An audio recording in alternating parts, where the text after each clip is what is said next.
El primer conversatorio giró en torno al desarrollo productivo y en esta oportunidad nos toca considerar lo referente a la seguridad ciudadana. En esta oportunidad hemos invitado a 3 personas para tratar de identificar cuáles serían los principales aspectos de esta realidad problemática, así como también a fin de plantear posibles soluciones. Me refiero a Jerry Rojas Torrico, quien es académico, connotado conferencista a nivel internacional y especialista en el ámbito del derecho penal. También nos acompaña Juan Carlos Justiniano Pinto, académico, ex autoridad del régimen penitenciario, autor, al igual que alguien que ha estado en ejercicio de las funciones públicas en otros ámbitos con reconocida eficiencia. Y finalmente, Rolando Fernández Medina, quien además de ser abogado, ha ejercido como comandante departamental de la Policía de Santa Cruz. Nos regalarán durante los siguientes minutos una serie de reflexiones que procuran además contribuir y están en concordancia con una iniciativa cívica para poner en consideración quizá nuevas bases que hagan viable una nueva relación con el Estado. Primero en tomar la palabra será el doctor Jerry Rojas Torrico. Tengan todos ustedes muy buenas noches. Como siempre se dice que es de bien nacido ser agradecido, inexorablemente debo dar las gracias a las autoridades universitarias de la prestigiosa Universidad Privada de Santa Cruz que tuvieron la gentileza de invitarme, a mi querido amigo el doctor Enrique Fernández García por siempre tomarme en cuenta en estas participaciones, intercambio de ideas y fundamentalmente actividades científicas tan importantes de las que siempre se saca provecho, y a ustedes por asistir justamente a este conversatorio. Cuando el apreciado amigo Enrique Fernández me comunica la posibilidad de este conversatorio, no dudé ni un segundo en aceptar, fundamentalmente porque yo vengo trabajando desde hace aproximadamente 3 lustros sobre temas vinculados al derecho penal en su sentido material, a la criminología, pero también un tema muy descuidado en nuestro ámbito de cultura, no solo a nivel latinoamericano, sino particularmente a nivel estatal, a nivel nacional, que es el tema de la política criminal. Y ciertamente se me vinieron varias ideas para poder trabajarla en los 15 minutos que se me ha asignado, pero fundamentalmente hacer a priori un análisis del contexto que estamos viviendo, pasar revista a las principales modificaciones en el ámbito jurídico penal, jurídico procesal, y seguramente acá contamos con un experto en derecho penitenciario que tocará ese tema, en ese orden, a los cambios normativos que se han venido dando de un tiempo a esta parte. Y la primera reflexión que quiero traer a colación, a modo de interrogante, es si en Bolivia existe una política criminal o una criminal política de Estado. Son 2 cosas antagónicas y diferentes. Por un lado, la política criminal, que tiene que ver con el derecho penal, que tiene que ver con el proceso penal, que tiene que ver con la legislación de ejecución penal, que tiene que ver necesariamente con la seguridad ciudadana, está dotada en su construcción de un respeto elemental a la dignidad de las personas, por tanto, de un respeto básico a los derechos fundamentales y a las garantías constitucionales. Por tanto, una política criminal en un Estado constitucional de derecho debe inexorablemente y decididamente realizarse en torno a respetos de la Constitución y en torno a respetos de los derechos humanos expuestos en los diferentes tratados internacionales. Si esto es así, que en Bolivia lamentablemente no lo es, tenemos la contracara, la otra parte. Nos preguntábamos si existe una política criminal o una criminal política de Estado. Y ciertamente podríamos decir, sin temor a equivocarnos, que se ven serios indicios de que no existe una política criminal respetuosa de los derechos fundamentales, una política criminal que, recuerdo la otrora sentencia constitucional 1036 del año 2002, que fue muy famosa, cuyo magistrado relator fue el doctor Wilman Ruperto Durán Rivera, donde ahí sentaba jurisprudencialmente las bases de la política criminal boliviana. Decía que la política criminal en el Estado constitucional de derecho lo encabeza la legislación en el orden penal, Código Penal, el Código de Procedimiento Penal, que a la sazón tenía poco más de un año de vigencia, y las leyes de ejecución penal. Pero también decía que el Estado, en su función de lucha contra el crimen, no debe hacerlo de cualquier manera, sino que ha de buscar un equilibrio, y ese es el equilibrio necesario, respetuoso de los derechos fundamentales, entre eficacia entre la lucha contra el delito y garantías de los ciudadanos procesados. Ese equilibrio debe darse al momento de trazar los designios de una política criminal. Porque cuando diseñamos políticas criminales solo pensando en la víctima y en la eficacia de la lucha contra el delito, tenemos un Estado autoritario y un Estado absolutamente represor, que desconoce al imputado, al procesado, su condición de persona y lo reduce a mera cosa, violándole su derecho a la dignidad. Lo trata, en prieta síntesis, como un enemigo. Pero por otra parte, cuando tenemos diseñada una política criminal que solo piensa en las garantías del imputado, el Estado descuida su función elemental, que es la protección de la sociedad.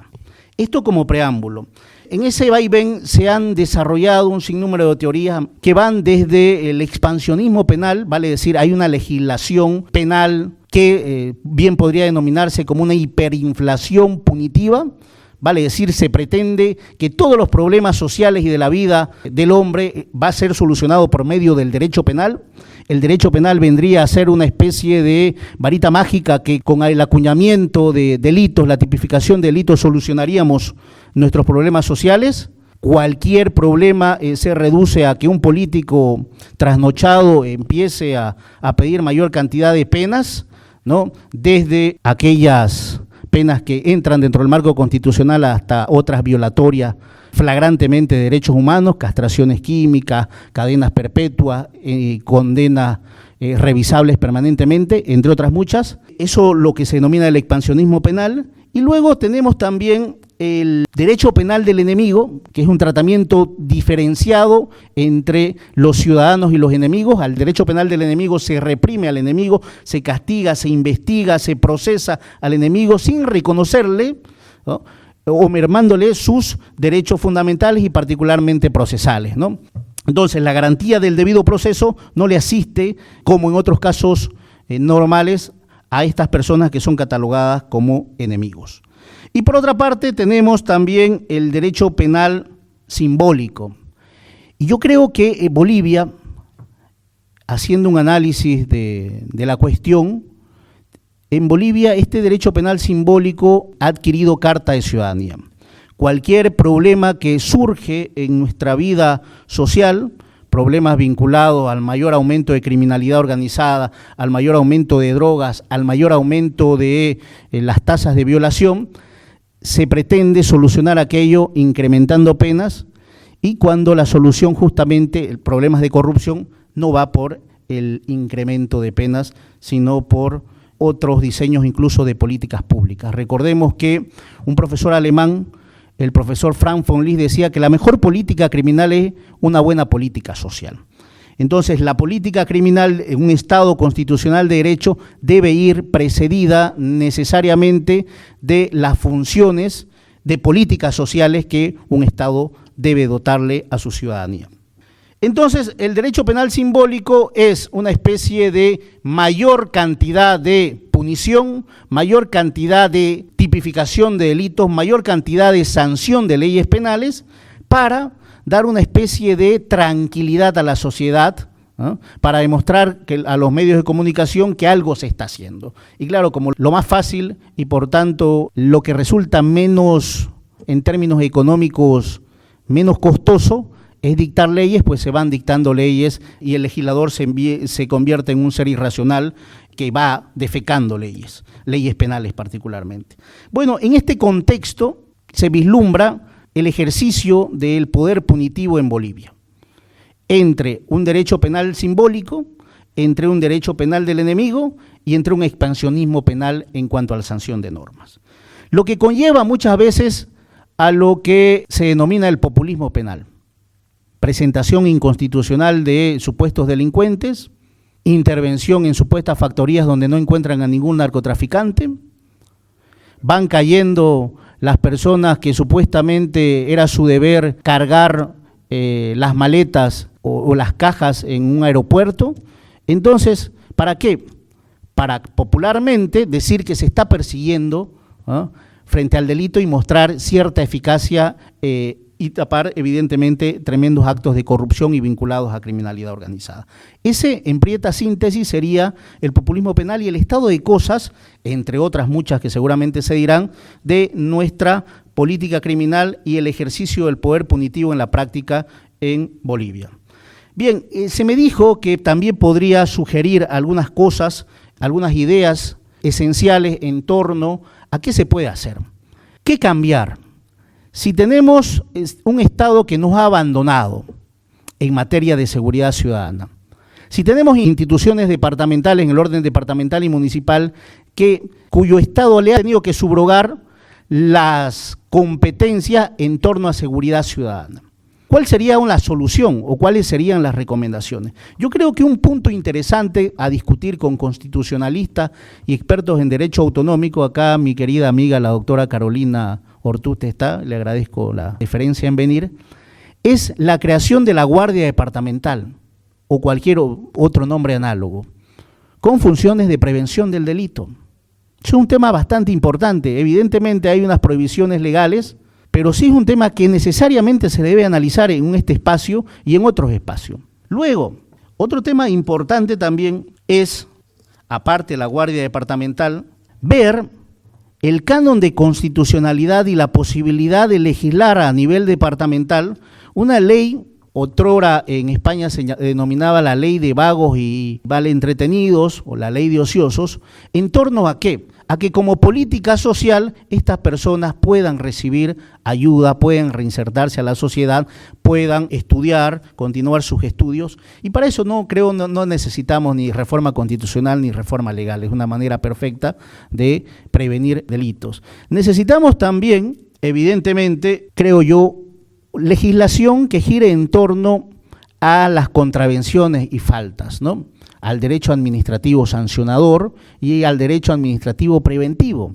Creo que esa sería también una idea interesante. Yendo un poquito más allá, en cuestiones más medulares, ¿qué es lo que está fallando? Javier Ascargorta tiene un libro que se titula Difícil de entender, imposible de olvidar. Entendiendo, bueno, la explicación que él da es que Bolivia justamente es un país difícil de entender, pero imposible de olvidar. Y en uno de sus capítulos de aquel libro, él dice, se juega como se vive. Bueno, se administra justicia como se vive en Bolivia. Se persigue penalmente, vale decir, se ejerce el Ministerio Público, la Policía Nacional, ejercen los actos de persecución penal como vivimos. ¿Cómo vivimos? Como los alemanes, como los ingleses, no, a lo que resulte, a lo que surta, ¿no es cierto?, con un ámbito tremendo de improvisación. Y en ese ámbito tremendo de improvisación, de informalidad, está cobijada la arbitrariedad. Entonces, quizá el problema en ese orden no sea mucho de leyes, sino de la institucionalidad y del fortalecimiento de esas instituciones y de los órganos que hacen al Estado de Derecho, los órganos del poder público. Por lo tanto, no sería nada descabellado ir pensando en reformas constitucionales donde las asambleas legislativas departamentales o las instituciones a nivel departamental tengan mayor presencia en la elección del fiscal departamental, en la elección o en el proceso de selección de autoridades judiciales y particularmente en de las autoridades judiciales a nivel departamental. Me refiero particularmente a los vocales de los tribunales departamentales de justicia, tribunales departamentales electorales, que no son de justicia, valga la aclaración, y personas o autoridades o funcionarios públicos inherentes a ese ámbito. En otras palabras, ¿qué quiere decir? Necesitamos que a nivel departamental diseñemos políticas, no solo criminales, sino políticas que van desde la protección y la evitación de la comisión de faltas y contravenciones, pasando también a la evitación o prevención de delitos en nuestro ámbito de cultura, en nuestro ámbito departamental. Entonces, ahí va a ser necesario el análisis, la reflexión, el debate, para que en este cambio que se está promoviendo de reformar la Constitución podamos de repente aspirar a un modelo federal, pero también aspirar a que las instituciones de las cuales están flaqueando y están cometiendo muchos actos de arbitrariedad, como son Fiscalía y el órgano judicial, puedan tener un control más riguroso y un control intradepartamento, vale decir, ante autoridades del departamento. Bueno, volviendo al tema de política criminal, me había preguntado al inicio si en Bolivia existe una verdadera política criminal o una criminal política al Estado. Yo creo que como está marcado el horizonte y las proyecciones, la segunda opción es mucho más viable en este momento. Los hechos lo demuestran que la primera. Muchas gracias. A continuación, el doctor Juan Carlos Justiniano. Muy buenas noches al doctor Jerry Rojas Torrico, al doctor Rolando Fernández Medina. Gracias por la invitación a Enrique Fernández, un gran amigo, compañero de universidad también. Todos ustedes por estar presentes en este lugar. A Olivia, que hacía tiempo que no la veía, colega nuestra también. La verdad que hablar de una base para una nueva relación con el Estado, yo creo que es algo que siempre debe estar no solo en nuestro pensamiento, sino también en nuestro sentimiento. Porque no hay realmente, como lo decía ya el doctor Jerry Rojas, en suma, no hay ni políticas criminales, peor aún políticas públicas, para que el ciudadano pueda mejorar su calidad de vida. El ser social, ese ser social que somos todos nosotros, el conglomerado del todo, no está siendo partícipe de esas políticas públicas del Estado.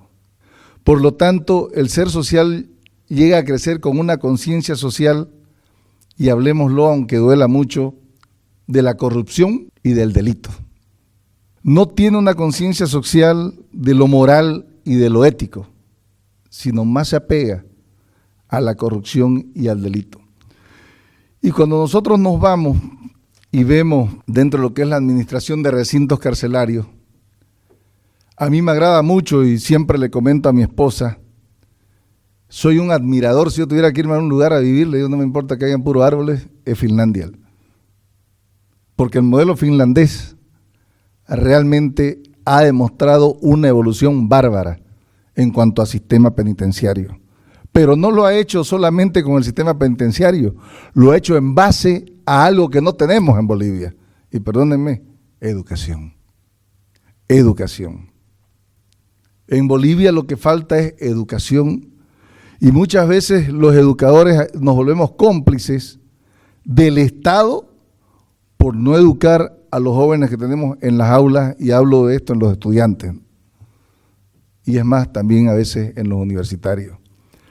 Porque si nosotros diéramos educación desde aula y propugnáramos el cambio en los niños, el cambio en los adolescentes, el cambio en la juventud, fuera diferente, porque al final la seguridad ciudadana viene a ser tarea de todos, pero ¿qué nos detiene? Nos detiene que si queremos gestar un cambio, el gobierno central nos para. Y lo he vivido en carne propia. El año 2011 presenté un proyecto de régimen penitenciario donde le pedía a la autoridad del Ministerio de Gobierno que no sean los policías los que administren el recinto carcelario, sino que sean personas civiles las que administren los recintos carcelarios, y que estas personas civiles que administran sean preparadas ¿para qué? Para que eduquen y reeduquen a quien ha entrado detenido, a quien ha entrado a cumplir una pena. Y eso siguiendo obviamente a dos grandes tratadistas, ¿no? Uno de ellos, Pérez Marcos, que es un tratadista que realmente en uno de sus tratados de régimen penitenciario habla del tema educativo y de la reeducación de la persona. Si la persona no ha sido educada, puede ser reeducada en el régimen penitenciario. Pero ¿cuándo va a ser reeducada? Cuando las personas que están administrando el régimen o están administrando el recinto carcelario son personas preparadas que entienden la problemática del ciudadano. Tomando el modelo de Finlandia, en Finlandia, si ustedes ahora con YouTube no entra a todos lados, y solamente con entrar a YouTube se pueden dar cuenta que el modelo carcelario de Finlandia no es un modelo coercitivo. No hay un modelo coercitivo en Finlandia. Es un modelo donde inclusive al detenido a veces lo llaman cliente y si es detenido preventivo joven lo llaman estudiante. El cliente y el estudiante. Y las personas no están embestidas de armas para ir y amedrentar al que está detenido. Pero ¿cuál es nuestra realidad cuando venimos? No puedo hablar solo de Bolivia, porque en México había una cárcel parecida a la que tenemos aquí en Palmasola, que era el Pueblito. Y el Pueblito fue un recinto carcelario que se manejaba como Palmasola. Cada uno hacía lo que le daba la gana. ¿Y por qué el detenido hacía lo que le daba la gana? Porque él mismo construyó su cárcel. Y esa es nuestra realidad. Una cárcel que fue creada para 400 internos, alberga hoy por hoy 8.000. ¿Y por qué alberga 8.000? Porque las políticas de Estado en cuanto a educación, y yo no les voy a hablar de normas porque normas tenemos para tirar por arriba y por donde quieran. No necesitamos normas en el país, hay bastante. La ley 2298 funciona en teoría, pero en la práctica nadie la hace funcionar. La ley penal, como decía el doctor Yeri, funciona, pero en teoría, porque en la práctica no está ejerciendo su función. ¿Para qué sirve? Como decía él, solamente para amedrentar al opositor, para amedrentar al que piensa diferente. Y tenemos también los medios de comunicación cómplices de todos estos actos, porque la noticia la dan 2 días y después la pierden. Por eso es que hasta ahora no sabemos qué pasó con la media tonelada, que no es media, es mucho más, que se encontró en Virubiru. Cayeron los funcionarios, pero nadie más. Pero entonces, démonos cuenta de que el Estado está demostrando una ausencia bárbara. No está instaurando políticas públicas reales que luchen contra el narcotráfico para disminuir la delincuencia y para no tener más personas detenidas en penitenciaría. Tampoco le interesa invertir en penitenciaría, porque invertir en penitenciaría significa que no le va a volver la plata, simplemente es una inversión a pérdida. Y mucho menos le interesa formar personas civiles, ¿no?, que es lo que se necesita, para que administren penitenciaría y generar las condiciones para que ésta funcione. Porque para que funcione las cárceles se deben generar las condiciones y las condiciones no las tiene que dar el mismo interno, las tiene que dar el Estado. Y el Estado no las está dando. Las políticas criminales, que realmente son políticas criminales que involucran a la sociedad, que involucran al individuo, que nos involucran a todos como personas, no están siendo políticas criminales reales, donde el Estado realmente instaure una política criminal y dé una salida y una solución a la problemática social que se vive en este país, porque tengo que hablar de mi país porque no puedo hablar de América. Y si en mi país no tenemos gobernantes idóneos que realmente conozcan el manejo administrativo y el trabajo que tienen que hacer por aquellos que votamos por ellos, porque al fin y al cabo, por más presidentes que sean, son nuestros empleados porque nosotros les hemos dado el voto y nosotros les pagamos su sueldo. Si no tenemos a estas personas realmente trabajando por generar cambios verdaderos, cambios en educación, cambios en salud, cambios en los recintos carcelarios, no vamos a poder generar un mejor Estado.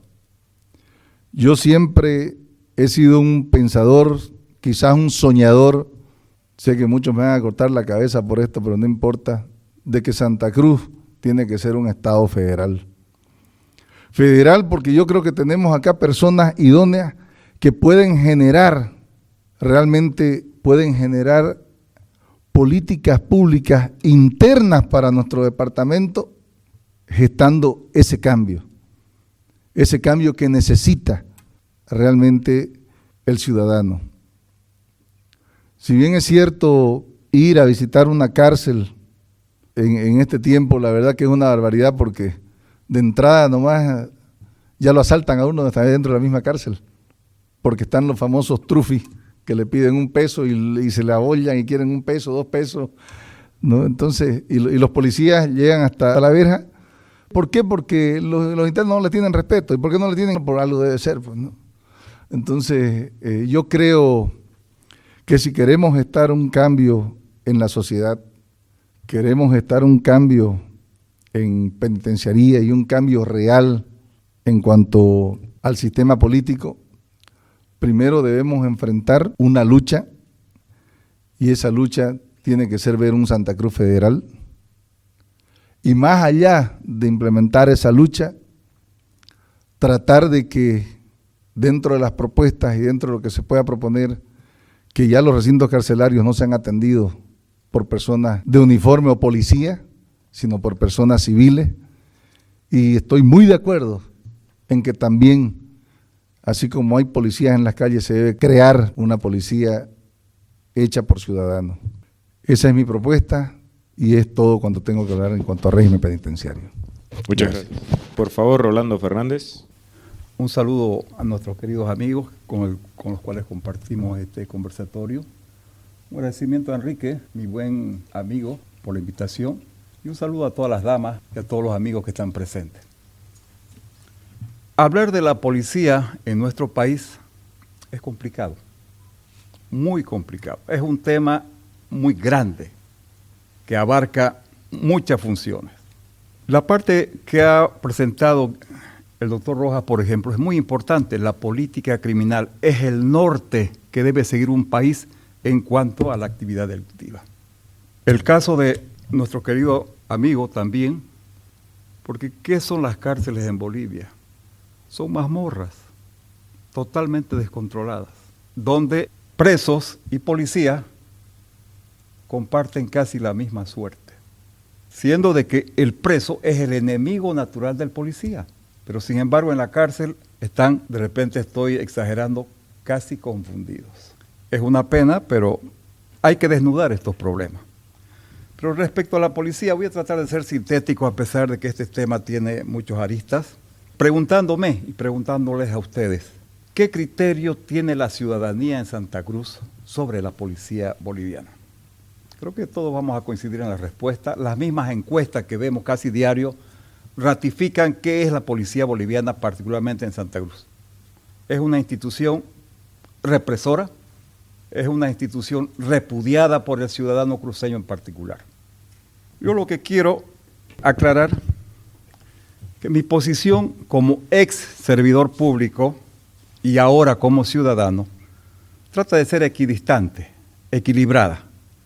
En situ he visto cuáles son los problemas policiales, pero ahora como ciudadano, gracias a esta invitación, tengo la oportunidad de expresar algo que dentro de las filas policiales es vedado, dar opiniones. Hay un reglamento draconiano que le corta la cabeza, lo dan de baja de la institución y prácticamente no consigue nada. Hay muchos casos de estos que desgraciadamente han quedado simplemente como antecedentes muy pasajeros. En el caso de nuestra policía boliviana acá en Santa Cruz, resulta que en un momento fueron héroes. La gente los aplaudía. La gente veía en los policías algo que les gustaría que sea siempre hacia futuro. Pero resulta que cambian los tiempos, cambian los gobiernos y de policía se convierten en villanos. Volvieron a lo de antes porque el gobierno volvió a sancionar, a dar de baja y a meter en la cárcel no solamente a ciudadanos, sino también a muchos policías que simpatizaron, apoyaron aquel movimiento social que pedía cambio porque el país tenía muchos problemas. Respecto a qué podemos pedir para que la policía cambie, aquí rápidamente les digo por qué la policía está secuestrada, prácticamente está prisionera de lo que significan los regímenes de turno, sean liberales, sean conservadores, sean populistas, todos los regímenes políticos que han gobernado este país han utilizado a la policía de acuerdo a sus criterios e intereses políticos partidarios. Todos, pero hay diferencias. Uno, diplomáticamente, otro, tal vez con un poco de respeto, y los últimos, sin ningún tipo de consideración. Han pasado por encima de todas las leyes policiales, incluso irrespetando la constitución política del Estado. Eso es lo lamentable. Se habla de un Estado de derecho, se habla de democracia, de libertad, pero eso es de apariencia. No hay esencia en cuanto a lo que significa la democracia. Simplemente es populismo punitivo que criminaliza a todas las personas que tienen opinión diferente a lo que significan las políticas de gobierno. En cuanto a la dependencia, aquí va una parte muy interesante para que nos ubiquemos por qué la policía acciona de esta manera. De acuerdo a la Constitución Política del Estado, la policía boliviana, ahora boliviana, antes era nacional, cada gobierno le pone el nombre que le parece más adecuado. Imagínense eso. ¿Cómo juegan con la institucionalidad de la policía boliviana? Ningún respeto, ningún respeto. La policía depende del presidente de la República y la maneja el ministro de gobierno, que ahora, muy irónicamente, aparece como miembro o parte del mando policial. Pero eso nunca se había visto en este país. O sea que imagínense, él juega el papel de ¿qué? De mariscal. Por supuesto que ningún general le va a llevar la contra, pues no estaría perdiendo el cargo y la posición que ocupa. ¿Cuál es la misión constitucional de la policía boliviana? Defensa de la sociedad, conservación del orden público y el cumplimiento de las leyes. Esa es la misión de la policía boliviana.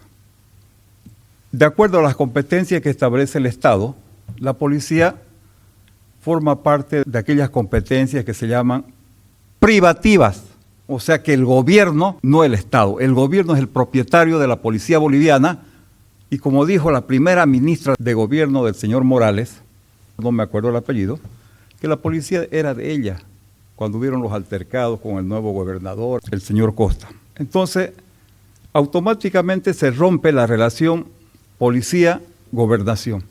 O sea que la gobernación queda limitada prácticamente ¿a qué? Apoyo administrativo.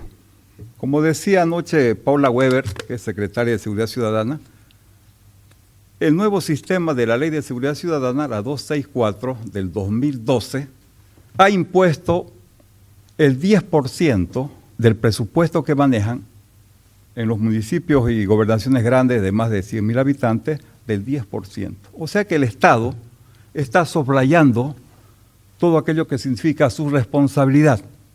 El Estado debe brindarnos bienestar, protección, seguridad a todas las personas, pero eso no se cumple.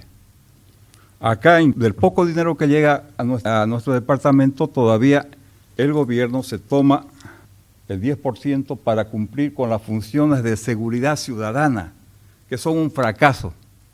La seguridad ciudadana ha fracasado porque los enconos políticos particularmente no permiten que haya coordinación. O sea el papel más importante que debe haber entre la ciudadanía en cuanto a la seguridad ciudadana y nuestras autoridades políticas y administrativas no existe. Todo lo maneja el gobierno y aquí el brazo ejecutor es la policía boliviana, que es el ente titular de la seguridad ciudadana. Pero ¿cómo podemos pretender cambiar? Porque acá algunos miembros del legislativo no sé cómo permitieron que la famosa ley del sistema de seguridad ciudadana se apruebe. Eso es inconcebible. Resulta que esa ley, fuera de cercenar recursos al departamento, deja en manos de la policía totalmente lo que significa la seguridad ciudadana. O sea que la misión constitucional y la competencia de seguridad ciudadana, que es concurrente, participan varias instituciones de los diferentes niveles del Estado, figuran en el papel. En la práctica, el gobierno sigue manejándolo todo. Acá no ha habido aquello de que la gobernación, con su Consejo Departamental de Seguridad Ciudadana, invite a las autoridades y vean cómo está el problema de la delincuencia, o estando también invitados, como muchas veces, el alcalde, el Poder Judicial, los fiscales. Eso ya no ocurre en Santa Cruz, ni va a ocurrir mientras siga este encono político. Por ende, la policía, el Ministerio Público y el Poder Judicial se han constituido en la tríada del mal. Nos han dado a la espalda. Están con el gobierno y no les interesa el pueblo. Prácticamente no les interesa nada. Este tipo de gobierno populista, pues, es el que sigue el manual castrocomunista. Hay que corromper instituciones, hay que dar dádivas, hay que ofrecer cargos. Entonces la gente que parece que no tiene muchos inhibidores morales, se presta a ese juego, desgraciadamente. ¿Qué podemos hablar de democracia en Bolivia? Libertad, derechos humanos. Creo que ni las pocas libertades civiles que tenemos se respetan. O sea que este monopolio es del Estado plenamente. De eso no hay la menor duda. El ministro de Gobierno se ha convertido en un superministro, que es el que maneja prácticamente todo lo que significa todos estos problemas sociales. ¿Pero qué podemos proponer? Eso es lo que seguramente les interesa mucho, porque hablar de la policía es desnudar tantos abusos, extorsiones ahora, no hay disciplina, el elemento humano está relajado, está suelto, se ha convertido en una amenaza para la sociedad, desgraciadamente. Ya no es como antes, donde uno si tenía un problema acudía a un policía, ahora no, mejor es cruzarse la vereda para evitarse problemas. ¿Qué podemos proponer para evitar estos abusos políticos? Algunos cambios que permitan que la policía recupere el rol social preventivo que tenía antes. Citando a Bauman, por ejemplo, aquella retropía, aquellas épocas en que la policía era una garantía para la ciudadanía. Alguna vez lo fue. ¿Podemos recuperar eso? No es utopía. Utopía es progreso. Y yo creo que tenemos que seguir peleando porque esto cambie. Porque lo que estamos viviendo ahorita es una distopía totalmente anormal. Es decir, vivimos en una situación de plena anormalidad. Seguramente muchos lo sienten así, otros no sé. Necesitamos, para evitar estos problemas políticos, cambios en la constitución política del Estado. De eso no hay la menor duda. Este gobierno no respeta aquello que se llama la institucionalidad policial. O sea, la ley orgánica de la policía boliviana no se respeta. Que esa vendría siendo la ley de deslinde entre lo técnico y lo político. Pero como no se respeta, aquello no sucede. Una propuesta muy interesante es la que comparto con los dos anteriores expositores. Un Estado federal posiblemente traiga cambios, pero cambiará la posición de la policía boliviana, porque yo creo que antes de que la policía se deba a un ministro, a un gobernador, se debe a la ley, antes que a las personas. Y si no se respeta la ley, que es el límite al poder político, entonces la institucionalidad policial no va a cambiar.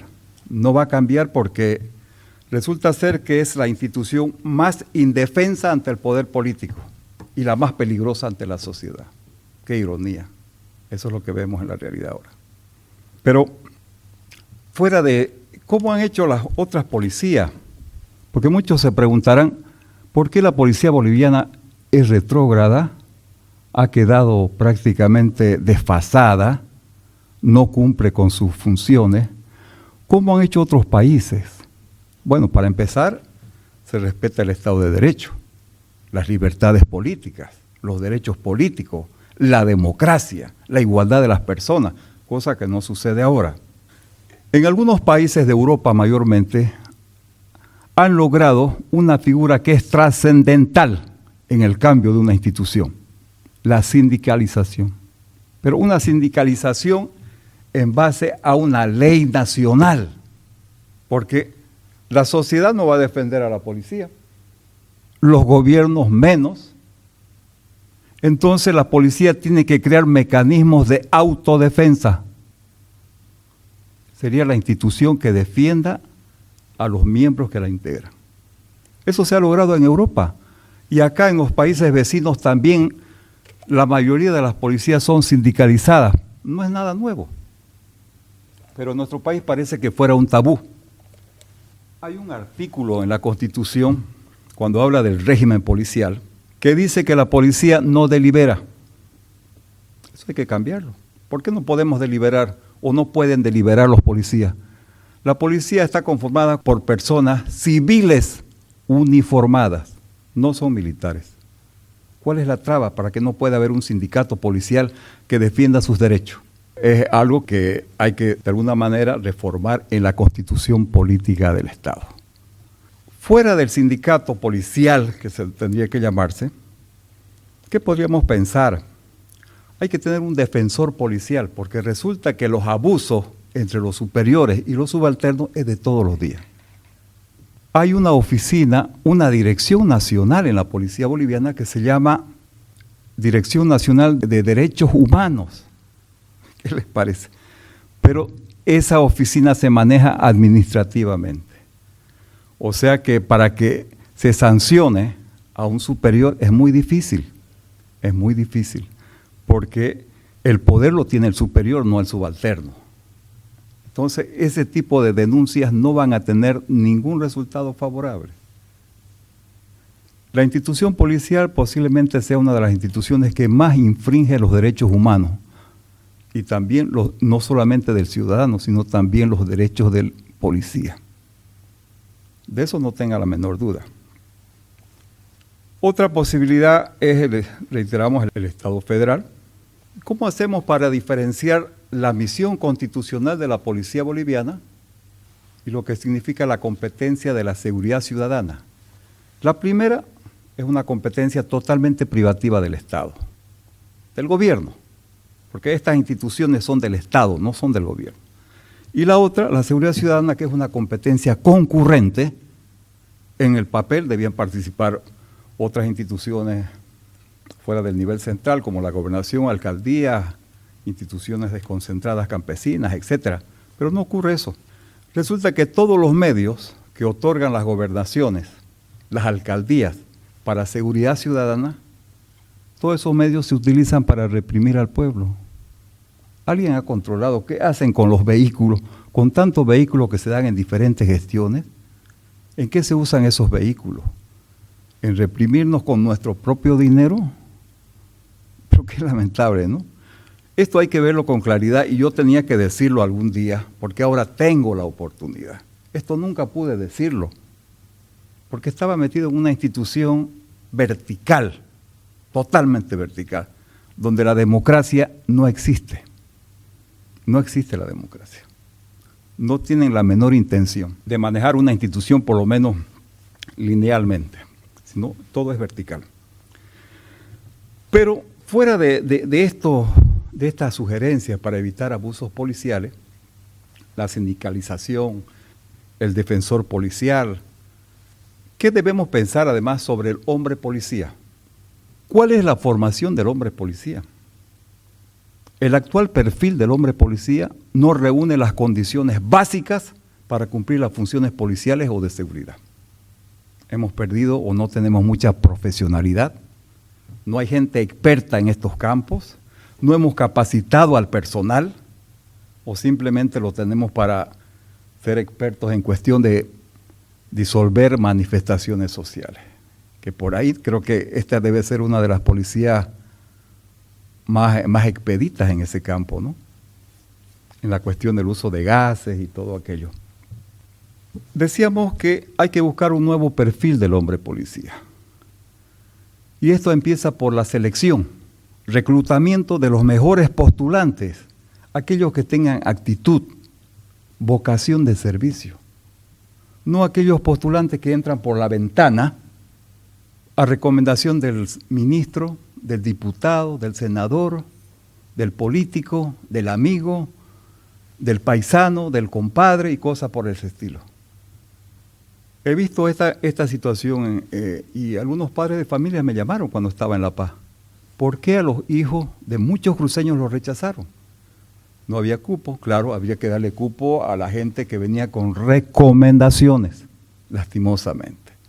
Entonces, para que vean ustedes que desde ahí empieza mal la situación. Es decir, no está el mejor elemento que a futuro van a ser los próximos servidores públicos de la sociedad en las filas policiales. Eso es desastroso. Las currículas académicas también están totalmente desfasadas, a pesar de que ahora se habla de una universidad policial, que no es plena todavía, pero que ya empieza a funcionar, pero que debe estar acorde a lo que significa la realidad del país y sus problemas y los problemas de la sociedad y sus necesidades sociales. Eso yo entiendo de que es una de las tareas primordiales en el campo de la formación del hombre policía. Hay que capacitarlo permanentemente en los métodos, técnicas de investigación criminal, tener gente capacitada en seguridad ciudadana, cómo van a atender los problemas del hombre que va a quejarse sobre un problema que tiene en el barrio.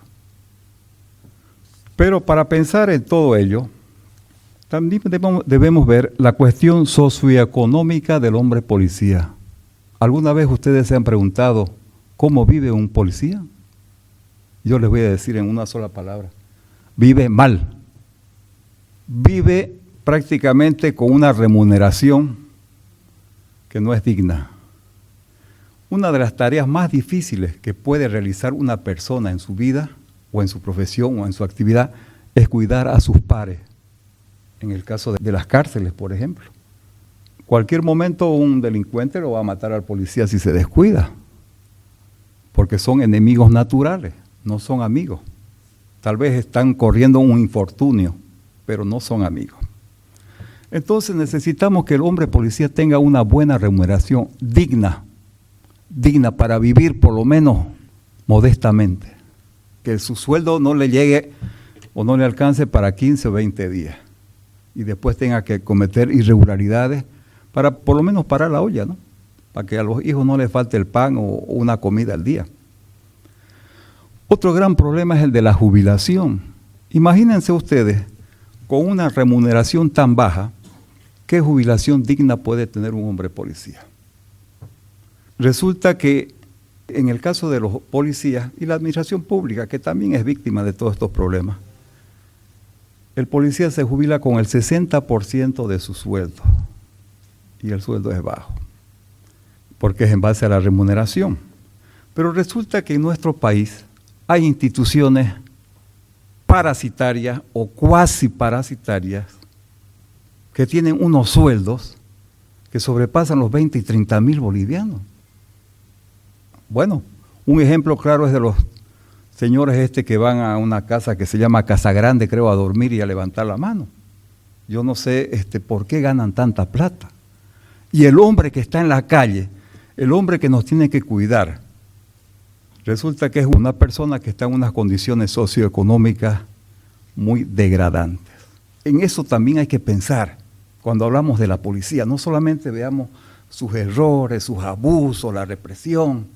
También tenemos que cambiar el aspecto socioeconómico. El policía no puede ganar ese sueldo. Aquellas instituciones parasitarias hay que descontarles, hay que bajarles el sueldo. Y el policía tiene que subir algo, tiene que mejorar. No puede ser que viva en esa situación. En conclusión, a pesar de que en un Estado de derecho, la policía debe cumplir un papel preponderante en cuanto a la protección y servicio a la sociedad, que ese es el lema de todas las policías del mundo. Proteger y servir al ciudadano, no servirse del ciudadano. Pero eso en nuestro país no ocurre. Si el Estado no respeta las leyes, no respeta la institucionalidad de la policía, eso significa que la policía está totalmente partidizada, politizada, y que los gobiernos la manejan de acuerdo a sus intereses, no de acuerdo a lo que establecen las leyes. La policía debe estar subordinada a las leyes, no a las personas. Los cargos políticos, por ejemplo, también deben estar sujetos a la ley. Todos sabemos que nadie puede estar por encima de las leyes. Las leyes están primero, pero eso es muy relativo en nuestro país. No ocurre. Por ende es que esta situación no va a cambiar. Y si ustedes observan, esta es una posición que al menos yo no la he escuchado en los muchos seminarios en los cuales he asistido. Hablan de la policía simplemente que la policía sea departamental. ¿Será una solución? No sé. Pero yo creo que si los estados de derecho respetan las leyes, la policía no tendría problema siendo federal, unitaria o con cualquier sistema de gobierno. No habría ningún problema. Pero entiendo yo la posición de Santa Cruz, una policía departamental. Tendríamos que pensar en un cambio de sistema político, un estado federal. Pero veremos también cuáles son las leyes respecto al estado federal. Porque resulta que muchas veces las autoridades se extralimitan en cuanto a las funciones que debe cumplir el hombre policía. No respetan tampoco las leyes. Y desgraciadamente la policía, con un elemento en su mayor parte con un bajo nivel educativo, cultural, se somete porque tiene que vivir un sueldo, está supeditado a un sueldo. Por ello, hablar de las reformas y de los cambios en la policía boliviana es bien complicado. Todo pasa por ciertos cambios en la constitución política del Estado. Estado de Derecho, derechos humanos, democracia, libertad, los principios liberales de igualdad ante la ley y todo aquello que significa tratar de vivir en un mundo mejor. Muy complicado, muy difícil. No soy agorero, pero si otras policías lo han logrado, ¿por qué no podemos pretender que la policía en Bolivia también cambie? ¿Ayudará a la sociedad? ¿La misma institución tiene que pedir estos cambios? ¿Los aceptarán los gobiernos? Ellos manejan la fuerza legal en todo sentido. Lo dudo mucho. Hemos tenido presidentes muy afectos a Santa Cruz, pero que a la hora de hacer cambios, poco o nada han hecho por Santa Cruz. Empezando por la famosa autonomía, que quedó solamente en el discurso y en el papel. Yo les agradezco su atención. Creo que eso es lo que les podría interesar para que nos ubiquemos en este contexto tan complejo, difícil, que todo empieza como las causas son políticas. Lo que vemos nosotros son simplemente ya el efecto, el manejo de esta forma de hacer política en este país. Muchas gracias. Gracias.